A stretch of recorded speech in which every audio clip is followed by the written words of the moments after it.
Army interrogators have just taken over this building for the interrogation of prisoners and suspects.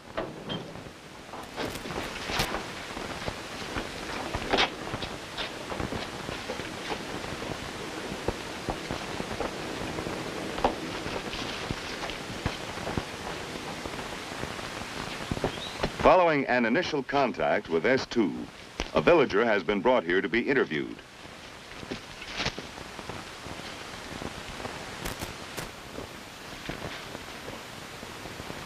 He is Gerardo Lagoto, police chief.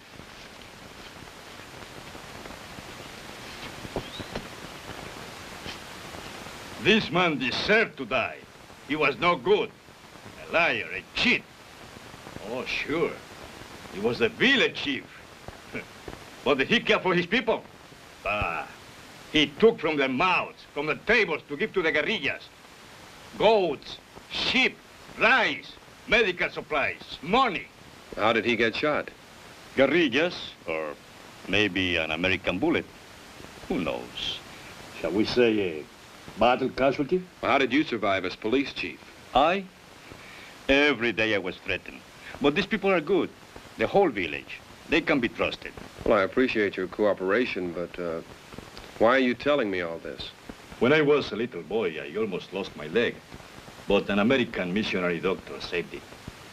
I have never forgotten. Thank you, Mr. Lagoto. What you've told us is very interesting and most helpful. Please. If there is anything I can do for you, just say the word. He got 2 limbs, but he sees and hears well.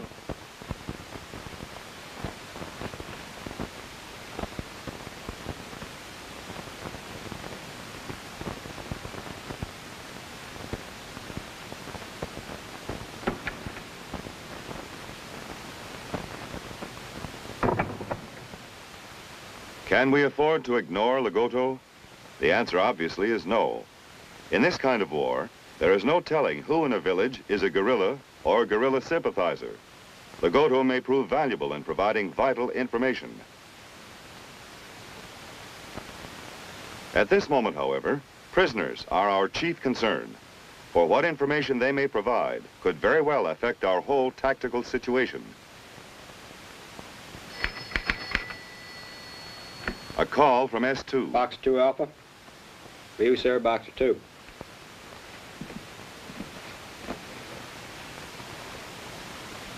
Boxer 2, this is Boxer 2 Alpha. They're in the courtyard, sir. Anytime you say, sir. Yes, sir, I'll be right over.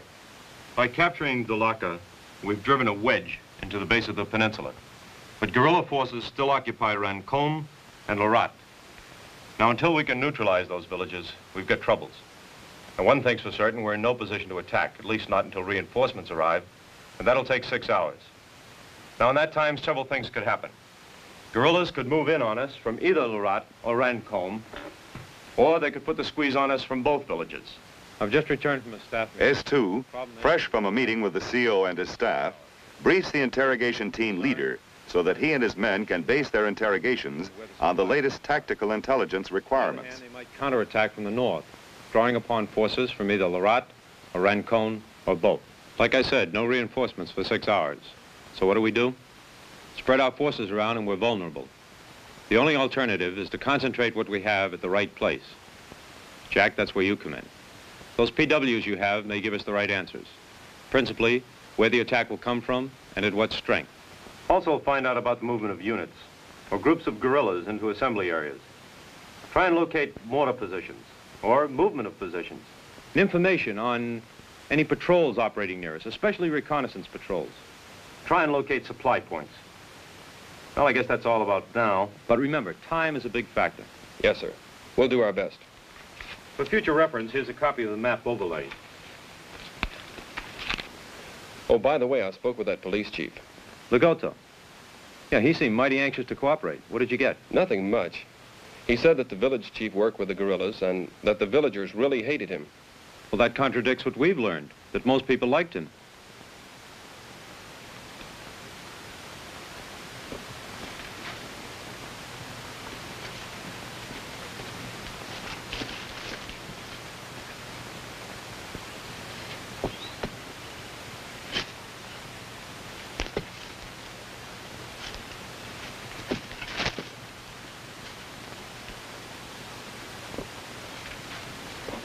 Interrogations start with a thorough examination of personal effects, the contents of a wallet, a diary, or a map. From them can come valuable grains of truth, and, as often happens, a prisoner can stub his toe hard on the smallest bit of truth.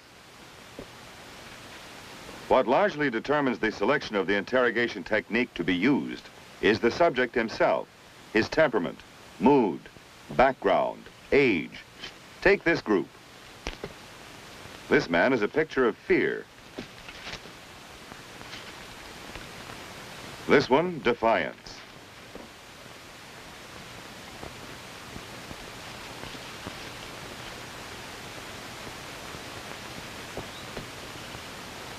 This one is sullen.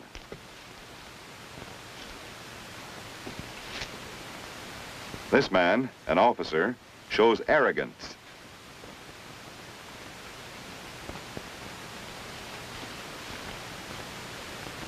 This one is depressed, a picture of gloom.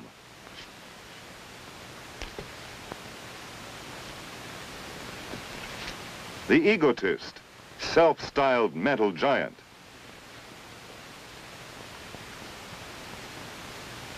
To an experienced interrogator, these characteristics, aspects of human behavior, can prove tremendously important.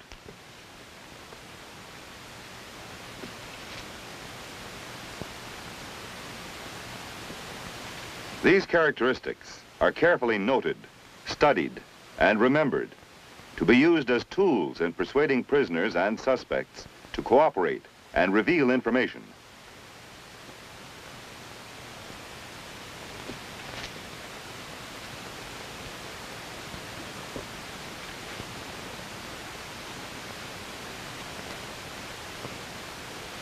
As part of preliminary planning, the interrogator team has already coordinated with other sections.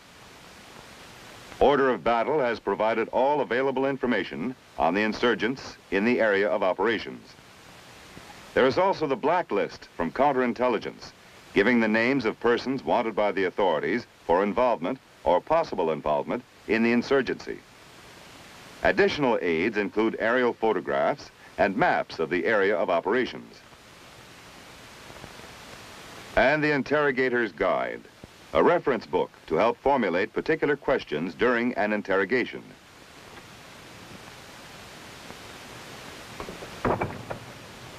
And now, a close study of the personal effects removed from the prisoners by the guards.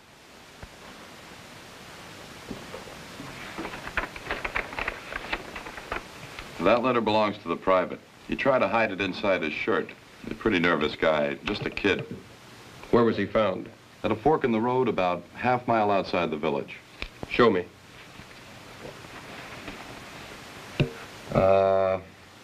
Here it is.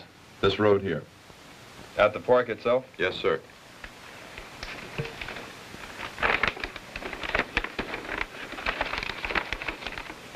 Who had this? The lieutenant. What's the matter? Oh, he's a cold fish, sir. Arrogant? Yes, sir, I guess that's it. How did it get torn? I don't know, sir. That's the way we found it on him.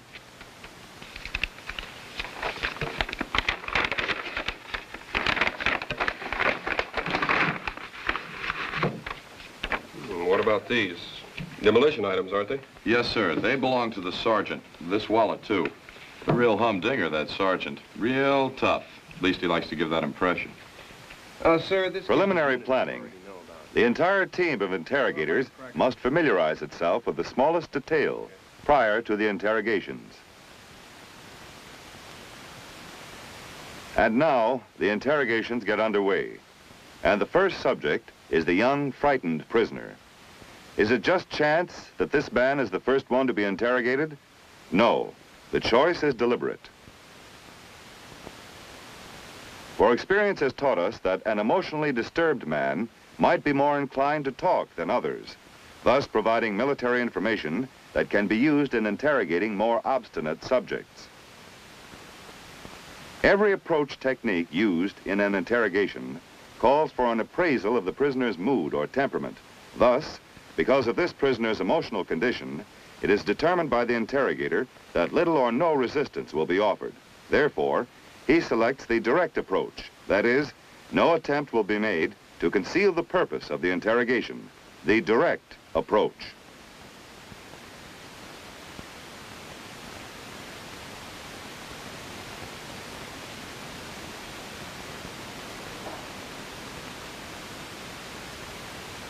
Can you read a map? Yes, sir. Where are you at this moment on the map? Show me.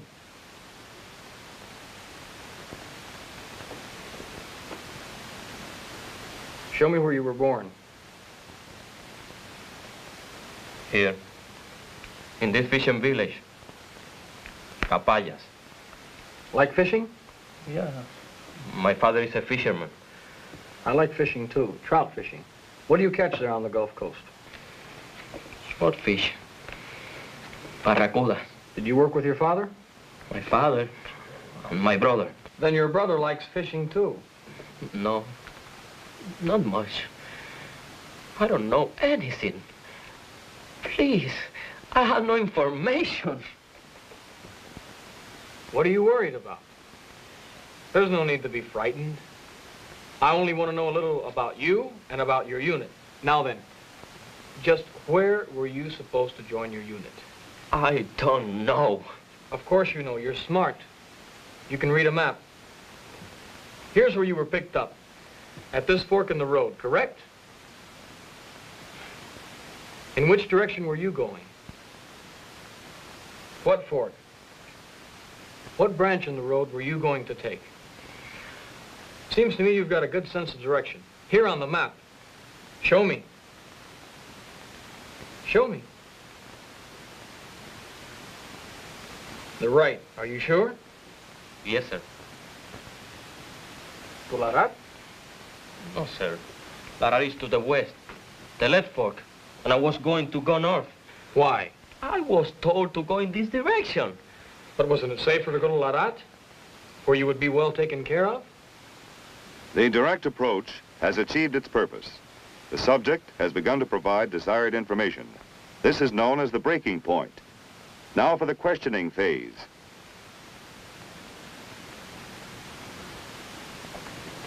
The letter taken from the subject by the guard. An old letter, apparently kept by the prisoner the way one keeps a cherished photograph. It has a disturbing effect, a reaction that does not elude the interrogator.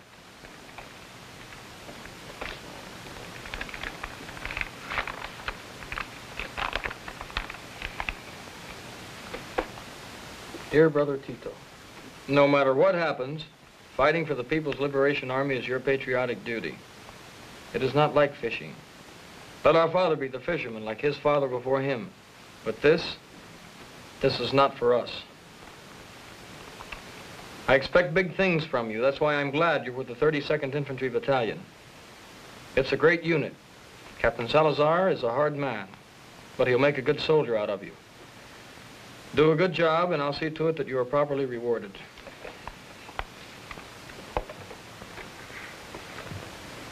Admire your brother, don't you? I had an older brother in the Army. He was killed. Admired him very much. Lots of courage. You like Captain Salazar? No. I mean... Don't worry. No one will know about the letter. Neither your brother nor Captain Salazar. Where's Salazar now? I don't know. Where's the 32nd Infantry Battalion? Show me on the map. I do not know. Were you ordered to go north? Yes, sir. Are you sure of that? Yes, sir. Is that where the 32nd Infantry Battalion went? I do not know.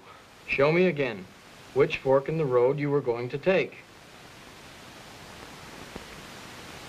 And that's where you were ordered to go? Yes, sir.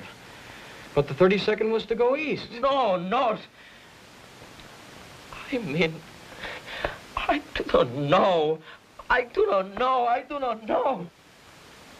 By repeating questions, a good technique, the interrogator causes the subject to blunder into the truth, bearing out the maxim that it is easier to remember a truth than a lie.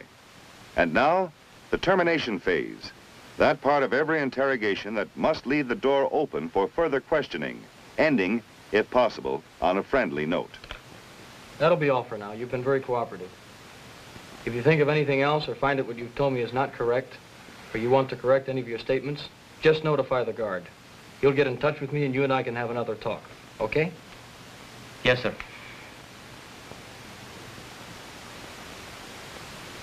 Following the interrogation, a team conference is held to discuss the results of the questioning. Although pertinent information has already been disseminated, here at this conference, the information is used in laying the groundwork for further interrogations.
Sit down.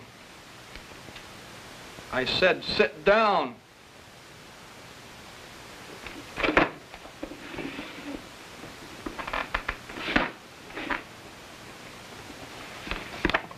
This is for administrative purposes, so give me quick answers. What's your unit? Is there anything wrong with your ears? I asked, what is your unit? All I have to give you is my name, rank, service number, and date of birth. Oh, you know the rules of the Geneva Convention, do you? I never heard of any of you giving that kind of consideration to captured U.S. soldiers.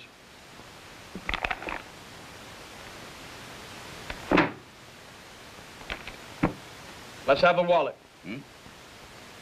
Are you deaf or something? I asked, let's have the wallet. There's only one way to treat guys like you. Bob, stop it! What's the matter with you? Have you lost your mind? This man's a prisoner of war. He's to be treated according to the Geneva Conventions. Geneva Conventions. Break a few heads. You know our policy. No violence. What caused the rumpus? He stole the wallet off the table. Who does it belong to? It is mine, sir. It was taken away from me by the guards. Is that correct? Yes, sir. Get out. I'm taking over.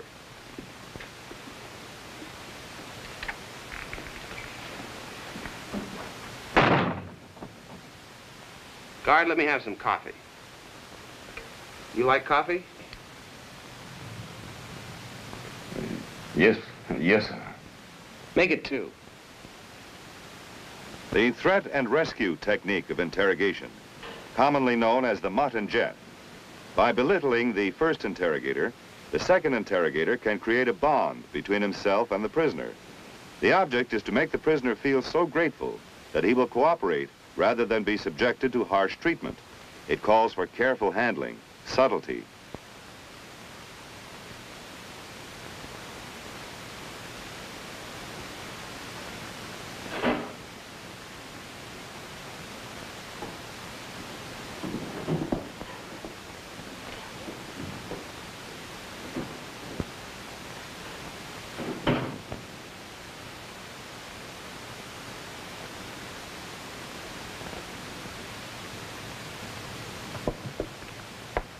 That other fellow never knew how to treat anybody decently.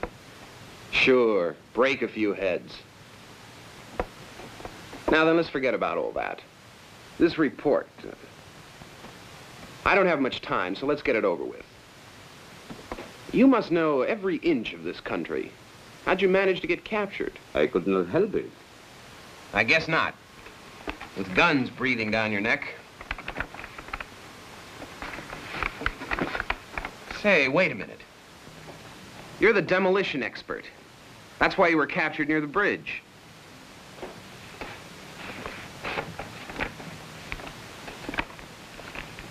This one, just south of the village.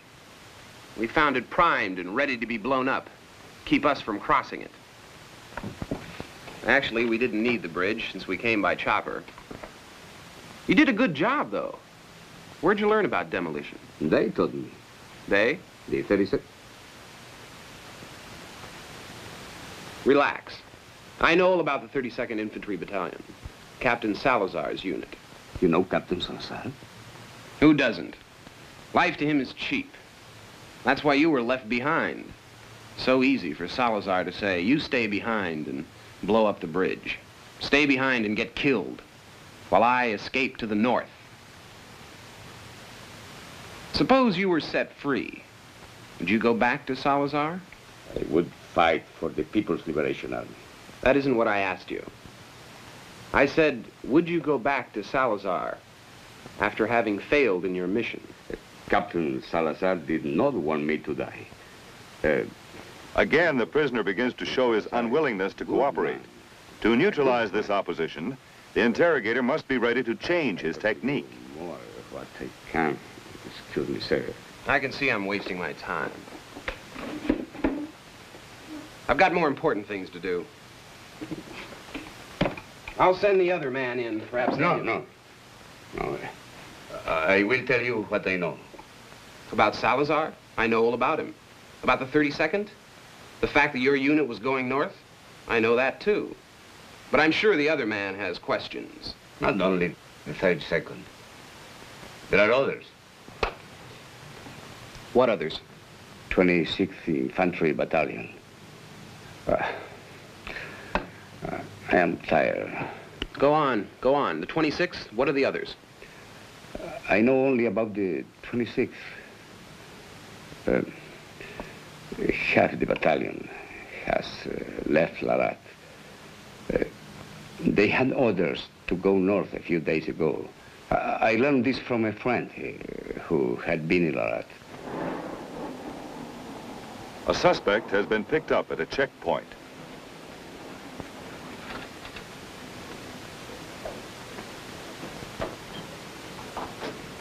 Sergeant! Why has this man been picked up? What has he done? Armed with a rifle. Does that mean he's been helping the guerrillas? I don't know that, sir. As I said... Civilians are my responsibility. I will take care of this man. If he has done anything wrong, I will see to it he's properly punished. You better tell that to the interrogation officer, sir. But this is understood. I am the police chief. Sorry, sir. I have my orders.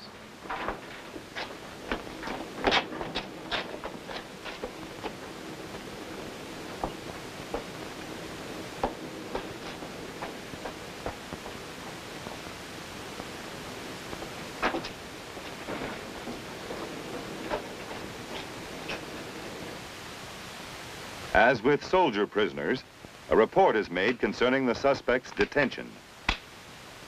Check Mauser. U.S. Filter for sending signals. Wonder where he got this. I don't know, sir. We found both the flashlight and the rifle under a pile of hay in his wagon. Oh, sir, that police chief. Lagoto? Yes, sir. Says he has authority over civilians and wanted to take the farmer into custody. And you refused, of course. Yes, sir. Anything else? No, sir. Thank you, Sergeant.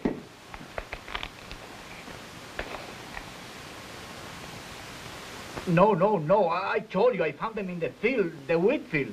You said so, behind your house. Yes. Where'd you find the flashlight? In the field. The rifle? In the field, too. Both of them. A Czech rifle and an American-made flashlight. Together? Together, yes. I can see where you might have found the rifle in the field. But the flashlight? Maybe you found it elsewhere. No, like I said, Or was it the flashlight in the field and the rifle elsewhere? No, in the field, both of them, both. I told you a few times that I found The monotony or repetition technique, causing such exasperation that the suspect may be willing to cooperate. Think about that for a while. Which is it? The flashlight in the field or the rifle at the side of the road? Both. Both what? Both in the road? The flashlight, I mean, you mix everything. Who did you say it belonged to? The flashlight? Somebody, I don't know. Or did you steal it? The flashlight, not the rifle? No, I don't steal.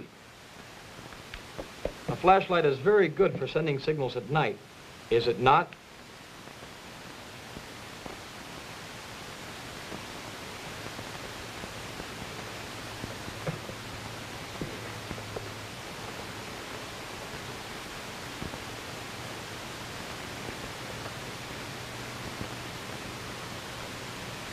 I have lived here all my life. I am a good man. But they forced me to send signals. All of this start... With interrogation techniques properly applied, grains of truth begin to sift into a pattern of potentially vital information. But there is still a long road ahead.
Following an initial contact with S2, a villager has been brought here to be interviewed.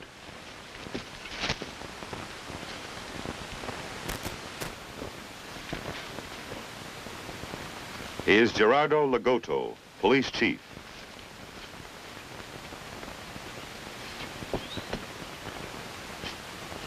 This man deserved to die. He was no good. A liar, a cheat. Oh, sure. He was the village chief.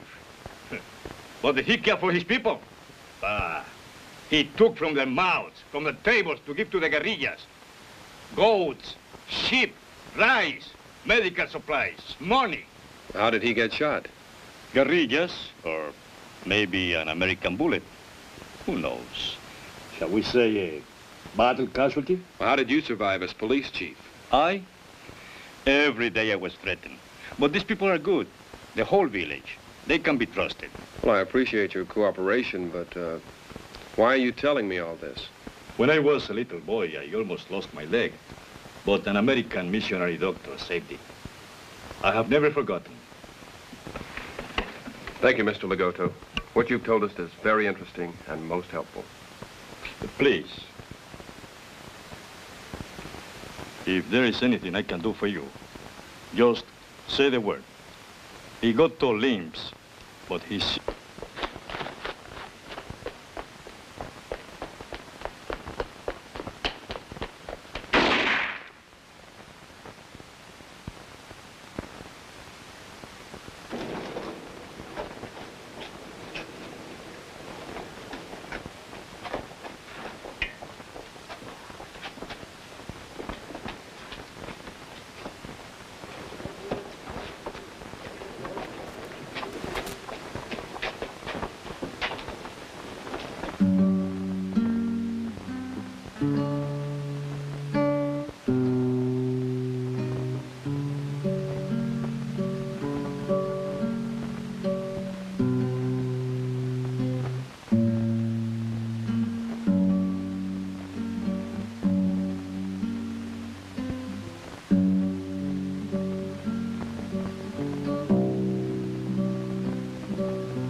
Army interrogators have just taken over this building for the interrogation of prisoners and suspects.